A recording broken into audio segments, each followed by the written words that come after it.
Welcome to கதை திரட்டு audio books. இந்த வீடியோவில் நம்ம என்ன கதை கேட்க போகிறோம்னா, கேட்காத கேள்வி சொல்லாத பதில் சிறுகதை. நம்ம சேனலை இதுவரைக்கும் சப்ஸ்கிரைப் பண்ணாதவங்க சப்ஸ்கிரைப் பண்ணுங்க. பக்கத்தில் இருக்கிற பெல் ஐக்கானை கிளிக் பண்ணி ஆல்ங்கிற ஆப்ஷனை ப்ரெஸ் பண்ணுங்க. ஸோ தட் நம்ம போடுற கதைகளை உடனுக்குடனே நீங்கள் கேட்கலாம். வாங்க கதைக்குள்ளே போகலாம். எங்கள் பகுதியின் ரோட்டரி கிளப் ஏற்பாடு செய்திருந்த ஒரு மாதாந்திர சந்திப்பில் என்னை பேச சொல்லி என் அலுவலக நண்பர் வாசன் மிகவும் வற்புறுத்தினார்.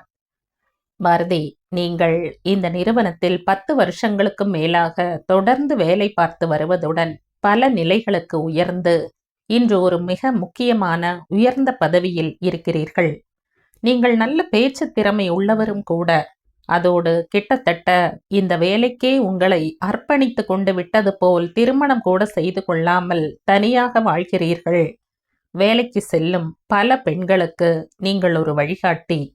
நீங்கள் வந்து பேசினால் எங்கள் கிளப்பில் உள்ள பல பெண்கள், ஏன் ஆண்களுக்கு கூட உற்சாகம் தருவதாக இருக்கும் என்று ஒரு குட்டி பிரசங்கமே செய்தார்.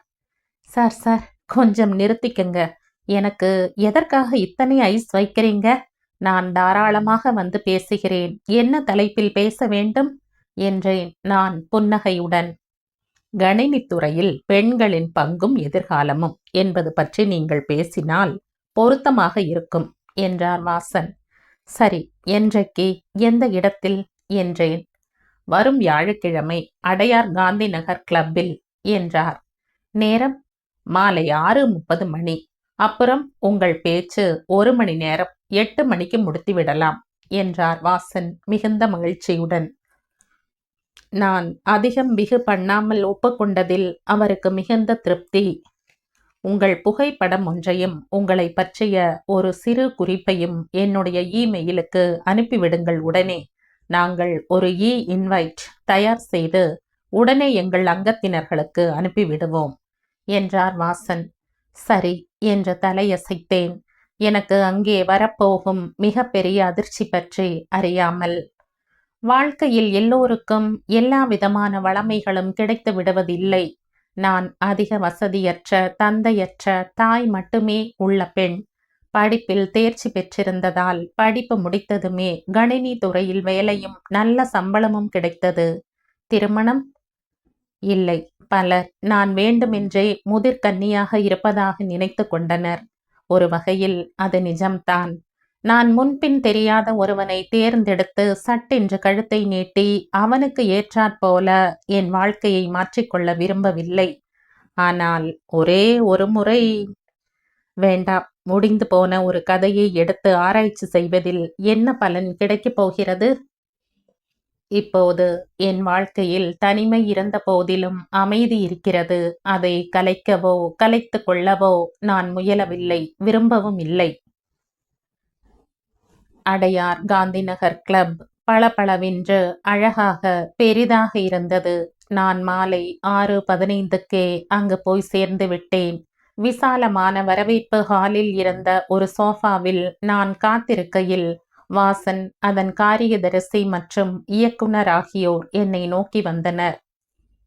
பரஸ்பர அறிமுகங்களுக்கு பின்னர் என்னை கூட்டம் நடக்கவிருந்த சிறிய ஹாலுக்கு அழைத்து சென்றனர்.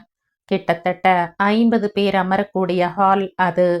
அந்த நேரத்தில் ஒரு 10 பேர்தான் வந்திருந்தனர். அதில் 3 பேர் பெண்கள். அவர்கள் தங்களை அறிமுகம் செய்து கொண்டு பேசினர். வாசன் மற்றும் அந்த இயக்குனர் தவிர இதர அங்கத்தினர்கள் இளைஞர்களாகவே இருந்தனர்.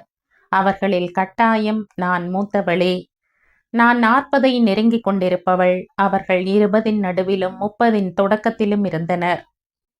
ரோட்டரி கிளப்புக்கென்று இருக்கும் சில பிரத்யேக நடவடிக்கைகளுக்கு பின்னர் கூட்டம் தொடங்கியது. என்னை பற்றிய அறிமுகத்தை அந்த தோழர் வாசனே செய்து வைத்தார்.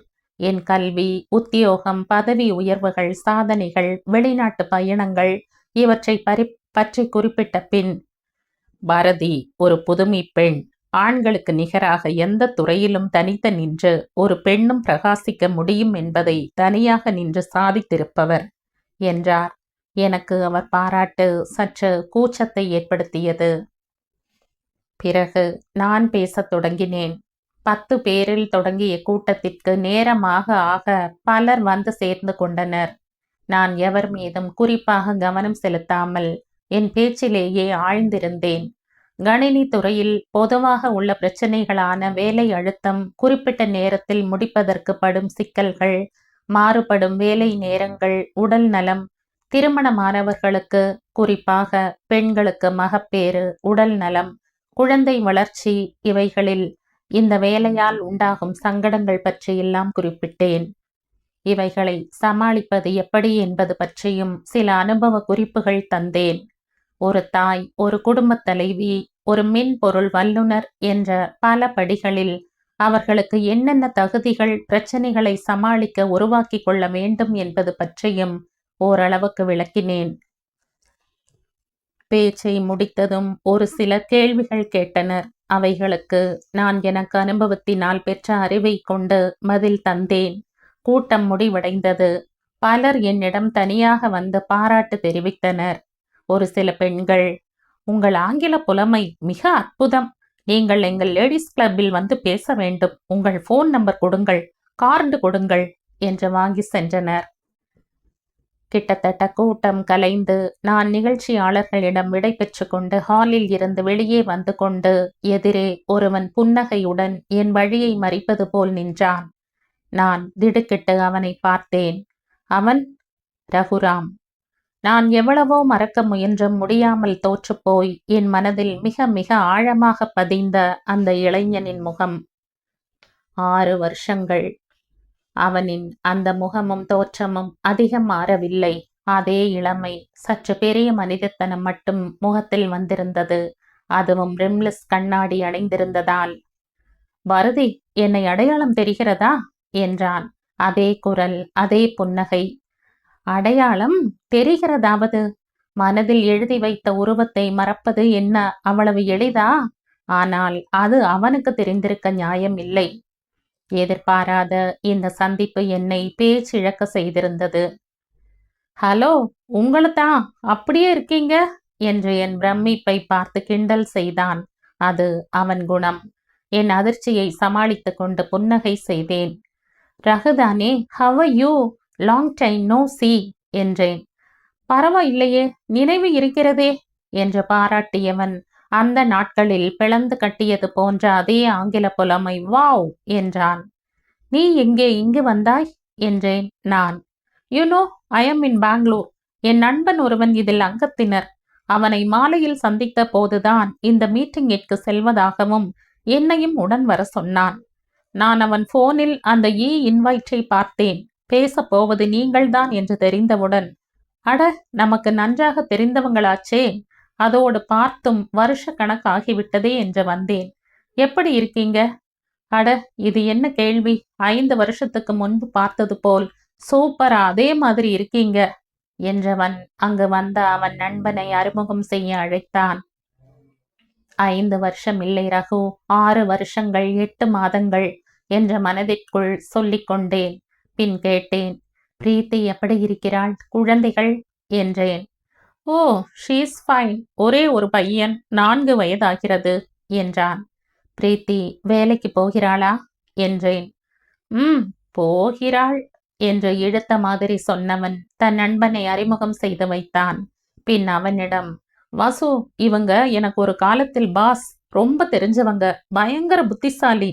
அதான் பேசினது கேட்டாயே, நான் 5 வருஷங்களுக்கு பிறகு பார்க்கிறேன். Bharathi, will you join us for dinner என்றான். நான் திடுக்கிட்டேன். நோ, நீங்கள் போங்கள், நான் வீட்டுக்கு போக வேண்டும் என்றேன் அவசரமாக. அதற்குள் அந்த வாசு என்ற அந்த தோழன், சாரி ரகு, நான் உடனே ஃபேக்டரிக்கு போக வேண்டும், ஏதோ பிரச்சனையாம், நீ இவங்க கூட போ என்றான்.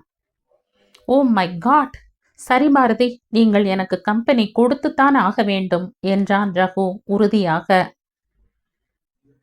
நீ என்ன எனக்காக முடிவு எடுக்கிறாய்? அம்மா வீட்டில் வெயிட் பண்ணுவார்கள் என்றேன் நான் அவசரமாக. ஃபோன் பண்ணி சொல்லுங்கள் என்றவன், நான் தங்கியிருக்கும் ஹோட்டலுக்கு போக வேண்டுமே, ப்ளீஸ் பாரதி, பிகு பண்ணாதீங்க என்றான். எனக்கு மனசு துடித்து கொண்டிருந்தது. அது மகிழ்ச்சியினாலா பதட்டத்தினாலா எதிர்பாராத இவனின் சந்திப்பினாலா என்று சொல்லத் தெரியவில்லை. ஒரு நிமிஷம் யோசித்தேன். பின் ஒரு முடிவுடன், சரி போகலாம். நீ எங்கு தங்கியிருக்கிறாய் என்றேன். சவேரா. சரி, என் காரில் போய்விடலாம் என்று வெளியே வந்தோம். அவன் நண்பன் விடை பெற்று கொண்டு சென்றான். நான் நெரிசலை தவிர்ப்பதற்காக கடற்கரை சாலை வழியாக காரை ஓட்டிக்கொண்டு சென்றேன். அருகில் அமர்ந்திருந்த அவன் மீதிருந்து மெலிதான எம்பரியோ அர்மானி பெர்ஃப்யூமின் மனம் வந்தது. எப்போதும் போலவே நேர்த்தியாக உடை அணிந்திருந்தான். போகும்போது அவனே தொடங்கினான். சொல்லுங்க பாரதி, ஹவ் இஸ் லைஃப்? இன்னும் சிங்கிள்? Enjoying your freedom? எனக்கு கத்தி குத்து பட்டாற்போல் இருந்தது. காரணம் உங்களுக்கு புரியவில்லை. நான் என்னை அறியாமல் அவனும் அறியாமல் என் மனசை கொடுத்த ஒரே ஆண்மகன் 6 ஆண்டுகளுக்கு முன் என்னிடம் இந்த கேள்வியை கேட்கிறான். நான் என்னை சமாளித்து கொண்டேன். அன்று திடீரென்று அவன் என்னிடம் வந்து, தான் பிரீத்தியை காதலிப்பதாக சொன்னதையே தாங்கிக் கொண்டவள்தானே. அடுத்த 6 மாதங்களிலேயே திருமணம் செய்து கொண்டு ரகு பிரீத்தி இருவருமே நான் இருந்த நிறுவனத்தில் இருந்து விலகி பெங்களூரில் வேறு வேலைக்கு சென்றனர். அங்கு சென்ற பின் ரகு ஓரிரு மெயில்கள் அனுப்பியதற்கு கூட நான் பதில் தரவில்லை. பிரீத்தி ரகுவிடம் நான் அவனை பார்க்கும் பார்வையில் காதலும் ஏமாற்றமும் தெரிகிறது என்று சொன்னதாக கூறிய பின் நான் அவன் நட்பை தொடர்வதில் என்ன அர்த்தம்? உண்மைகள் சுடும். அது என்னை சுட்டது. இன்று இவன் திடீரென்று ஹோட்டலில் சென்று அமைதியான ஓரிடத்தில் அமர்ந்து உணவுக்கு ஆர்டர் செய்த பின் ரகு பேச்சை தொடங்கினான். தன் குடும்பம் பற்றி, வேலை பற்றி, குழந்தை பற்றி, மொபைலில் பிரீத்தி, மகன், தாங்கள் சென்ற இடங்கள் என்ற புகைப்படங்களை காட்டினான். நான் மௌனமாக, ஓ வெரி நைஸ், அப்படியா, குட் என்று ஒற்றை சொற்களாக பதில் சொல்லிக் கொண்டிருந்தேன். அவனாக எல்லாம் பேசி முடித்த பின், Raghu, so you are happily married என்று தெரிகிறது என்றேன் புன்னகையுடன். தொடர்ந்து பேசிக் கொண்டிருந்த ரகு மௌனமானான். என் முகத்தை நேராக பார்க்காமல் தட்டில் இருந்த உணவை எடுத்து சாப்பிட்டு கொண்டிருந்தான். அவன் மௌனம் எனக்கு வியப்பை தந்தது. ஹே, என்ன திடீரென்று அமைதியாகிவிட்டாய் என்றேன் நான். நிமிர்ந்து என்னை நேராக பார்த்த ரகுவின் முகம் வேறு மாதிரி இருந்தது. வேண்டுமென்றே போட்டு கொண்டிருந்த மகிழ்ச்சி என்கிற மெல்லிய திரை கழன்று விழுந்து விட்டது போல் அந்த கண்கள், அதில் ஒரு சோகம் மெலிதாக படர்ந்திருந்தது. என்ன ரகு என்றேன் சற்று கவலை தோய்ந்த குரலில். ஹாப்பிலி மேரிட் இல்ல பாரதி என்றான் சன்னமான குரலில். எனக்கு திடீரென்று அடி வயிற்றில் ஓர் சில்லிப்பு ஓடியது. என்னை பொறுத்தவரை காதல் என்பது ஒரு உயர்ந்த உணர்வு, உறவு. ஒருவர் மீது தோன்றும் காதலின் ஆழம் காலப்போக்கிலோ பார்வையில் இருந்து விலகுவதாலோ தொடர்பு அற்றுப்போவதாலோ மாறாது என்று நினைப்பவள். இவைகள் அதன் மீது தூசாக படியலாம், ஆனால் உணர்வு அதேதான் என்பதை என்னால் மறுக்க முடியாது. ரகு எனக்கு கிடைக்காமல் போயிருக்கலாம். அதற்கு காரணங்கள் பல. அவன் என்னை விட இளையவன். நான் அந்த வகையில் என் காதலை அவனிடம் வெளிக்காட்டியதில்லை. எனக்கு அவன் என்னை விரும்புகிறானோ என்ற ஒரு எதிர்பார்ப்பு, அவன் பேச்சு, பழக்கம், நட்பு இவற்றின் மூலம் உருவானது நிஜம்தான். ஆனால் அவனே தான் தன் வயதொத்த பிரீத்தியை காதலிப்பதாக கூறிய போது அதிர்ச்சியாக இருந்தாலும் அது நியாயமானது என்றே முடிவு செய்தேன். என்னுடையது ஒருதலை காதல். அது நிறைவேறவில்லை. அதற்கு அவனை நோவதில் என்ன பயன்? என்னை சமாளித்து கொண்டு, வாட் டு யூ மீன் என்றேன் அழுத்தமாக. ரகு என்னை உற்று பார்த்தான். நான் பிரீத்தியை காதலிக்க ஆரம்பித்த பின் அவள் என்னை உங்களுடன் அதிகம் பழக வேண்டாம் என்று சொன்னாள் என்றேனே. அதாவது உங்கள் பார்வையில் காதல் தெரிகிறது என்று சொன்னாள். நான் கூட ரப்பிஷ் என்றேன். You remember? நான் மனதிற்குள் சொல்லிக் கொண்டேன். எப்படி மறப்பேன்? அவள் சொன்னது உண்மையை அல்லவா என்று. ஆனால் வெளியே, ஆமாம், அதற்கென்ன என்று என் குரலை சாதாரணமாக வைத்து கொண்டு. பிரீத்தி ரொம்ப சந்தேக பிராணி பாரதி. சோ, நான் எந்த பெண்ணிடம் பேசினாலும் பழகினாலும் அவளுக்கு உடனே சந்தேகம் வந்துவிடும். உங்களை பற்றி கூறியது போல் அவர்களை பற்றியும் சொல்ல ஆரம்பித்து விடுவாள். வெரி பொசசிவ் என் மீது. எனக்கு இந்த பதில் சற்று ஆச்சரியம் தந்தாலும் அதிர்ச்சி தரவில்லை. பொதுவாகவே எந்த மனைவி கவர்ச்சிகரமான புத்திசாலியான தன் கணவன் இதர பெண்களுடன் சகஜமாக பேசி பழகுவதை சகித்து கொள்வாள்? அதை சரசம் என்றல்லவா நினைப்பாள்? நான் லேசாக சிரித்தேன். அது இயற்கைதான் ரகு. பெண்கள் தன் கணவனை தன் ஆளுமைக்குள் வைத்திருக்கத்தான் விரும்புவார்கள். நோ, எல்லாரும் அப்படி இல்லை. நானும் என் மற்ற ஃப்ரெண்ட்ஸ் மனைவிகளை பார்த்திருக்கிறேனே. பிரீத்தி ரொம்ப அதிகம். சில நேரங்களில் இதனால் எனக்கும் அவளுக்கும் வாக்குவாதம் தொடங்கி சண்டையில் முடியும். சில நேரங்களில் அவள் ஹிஸ்டரிக்கலாக ஆவதும் உண்டு. ஓ என்றேன். எனக்கு நிஜமாகவே ரகுவின் நிலை குறித்து வருத்தம் தோன்றியது. யாராவது சைக்கியாட்ரிஸ்டை சந்திக்கலாமே என்றேன். வேறு வினையே வேண்டாம், என்னை பைத்தியம் என்கிறாயா என்று கத்தி ஆர்ப்பாட்டம் பண்ணி விடுவாள். அவன் முகம் முழுவதுமே இப்போது வேதனையில் தோய்ந்திருந்தது. நான் என் பையனின் எதிர்காலம் குறித்து கவலைப்படுகிறேன் பாரதி. அவள் அவனிடமும் ரொம்ப பொசசிவ் என்றான் ரகு. இது உண்மையிலேயே பிரச்சனைக்குரிய விஷயம்தான். ஆனால் எனக்கு ரகுவிற்கு என்ன பொருத்தமான பதில் தருவது என்றுதான் தெரியவில்லை. டோன்ட் வரி ரகு, காலமும் வயதும் எல்லாவற்றையும் சரி செய்யும் என்றேன் சமாதானமாக. அதே சமயம் என் மனதின் ஒரு மூலையில் ஒரு குரூரமான திருப்தி தோன்றுவது எனக்கு அவமானமாக இருந்தது. ரகு ஒரு நிமிஷம் மௌனமாக இருந்தான். பின் என் முகத்தை நேராக பார்த்து பேசினான். இப்போது அவன் முகம் தீவிரமாக இருந்தது. நான் ஒன்று சொன்னால் நீங்கள் தப்பாக எடுத்துக்கொள்ள மாட்டீர்களே என்றான். என்ன? உங்களைப் போல கல்யாணமே செய்து கொள்ளாமல் இருந்திருக்கலாம் என்று சொல்லப் போகிறாய், அதானே? கல்யாணம் செய்து கொண்டு சந்தோஷமாக குடும்பம் நடத்தும் எல்லோரும் என்னிடம் வழக்கமாக பேசும் வசனம்தானே என்றேன் சிரித்தபடி. இல்லை பாரதி என்றான் ரகு. பின்ன 6 வருஷங்கள் முன்பு பிரீத்தி வலிய வந்து என் வாழ்க்கையில் நுழையாமல் இருந்திருந்தால் நான் நான் உங்களைத்தான் கல்யாணம் செய்து கொள்கிறீர்களா என்று கேட்டிருப்பேன் என்றான் ரகு அழுத்தமாக. அன்று ரகு நான் பிரீத்தியை காதலிக்கிறேன் என்ற போது மின்னலே இன்றி இடி இறங்கியது போல் இருந்தது. இப்போது வானமே பிளந்து கொண்டு இடியும் மின்னலுமாக மழை என் மீது பொழிவது போல் இருந்தது. விதி எவ்வளவு வலியது! நான் 2 நிமிஷங்களுக்கு பேசவே இல்லை. வார்த்தைகள் வந்தால்தானே. தொட்டாலே வலிக்குமோ என்று பயந்து கொண்டிருந்த என் மனதை அவன் வார்த்தைகள் கூரான கத்தியால் கிழித்து திறந்தது போல் இருந்தது. வலியா, சுகமா, வேதனையா, இன்பமா, நிஜமா, பொய்யா? எங்கோ லேசாகி வானத்தில் பறப்பது போல் பறந்து திடீரென்று கீழே விழுந்தது போல் இருந்தது. உணர்ச்சிகளுக்கு முன்பு அறிவு விழித்து கொண்டது. என்ன பாரதி, பதிலே பேசாம இருக்கீங்க? நான் தப்பா பேசிவிட்டேன் தானே? நான் அது நாள் வரை நெருங்கி பழகியும் ரகுவை தீண்டியதில்லை. எனக்கு அவனை அணைத்து கொள்ள வேண்டும் போல் தோன்றியது. ஆனால் அது அபத்தம். நான் என் வலது கரத்தால் அவன் கைமேல் தட்டினேன். கமான் ரகு, குடும்பம், வாழ்க்கை, இவைகளில் இது போன்ற கருத்து வேற்றுமைகள், சச்சரவுகள் சகஜம். நீ புத்திசாலி. நீ புரிந்து கொண்டு நிலைமையை சரி செய். நீ செய்வாய், எனக்கு நம்பிக்கை இருக்கிறது என்றேன் புன்னகையுடன். ஒரு பேச்சுக்கு பேசுகிறேன். நான் அன்று உங்களிடம் வந்து அப்படி ஒரு கேள்வி கேட்டிருந்தால் என்ன பதில் சொல்லி இருப்பீர்கள் என்றான் ரகு. நான் மெல்ல சிரித்தேன். கேட்காத கேள்விகளுக்கும் சொல்லாத பதில்களுக்கும் மதிப்பு அதிகம்.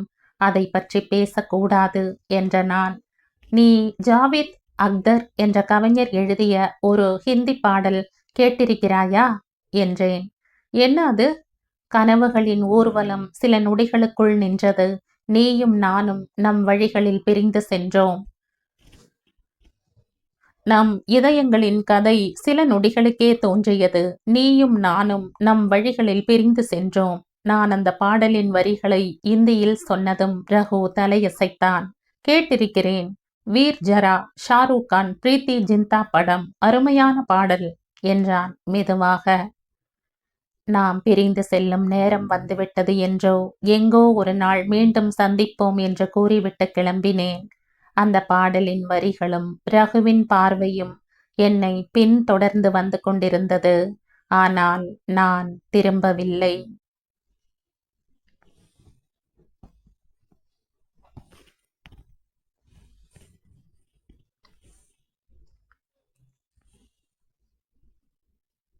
இதோட இந்த கதை முடியுது. இந்த கதை உங்களுக்கு பிடிச்சிருந்தா லைக் பண்ணுங்க, ஷேர் பண்ணுங்க, சப்ஸ்கிரைப் பண்ணுங்க. மற்றும் ஒரு இன்ட்ரெஸ்டிங்கான கதையோட அடுத்த வீடியோல சந்திப்போம். பாய். Thank you.